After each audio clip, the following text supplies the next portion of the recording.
One of the best ways to build trust is to use a common language to better understand yourself as well as other people. My favorite tool is the Myers-Briggs Type Indicator. So we're going to jump in to understanding more about the ISFJ.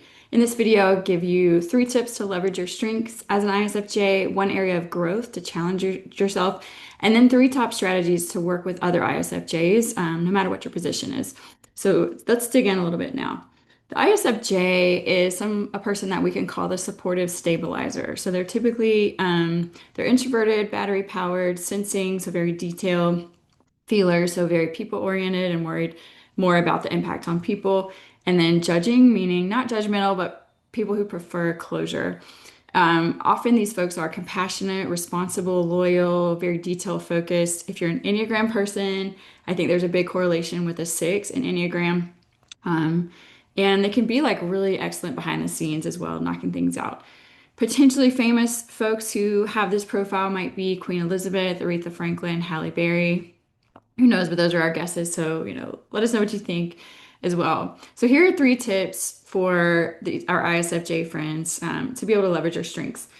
One is to plan ahead, but leave some buffers. So you are wanting to knock out your goals no matter what. You might tend to overcommit. So make sure that you like leverage your plan, but leave some buffer in between, knowing it's okay that if you can't accomplish everything that you want to in a given day, make sure you schedule some breathing room.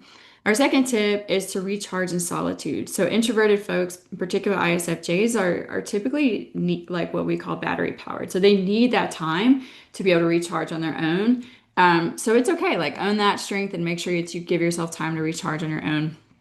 And that allows you to be able to be more supportive of the folks that you really care about. A third tip for ISFJs is to trust your preparation. You're typically like very strong and energized by planning ahead. You may have that as a strength. So don't second guess it. Know that you have done your work to prepare in advance, and that's a really great strength. In terms of a stretch opportunity, some area that you might want to grow is to speak up more often. You are likely like very detail oriented, attuned to the impact on people, and your insights matter. And so even though you might, you're introverted, you might like hold those opinions back a little bit more before you trust somebody. It could be really valuable to share those insights. Some ISFJs can be a really strong coach, and your team needs that insight that you have. So make sure that you start to speak up if you're not doing that already.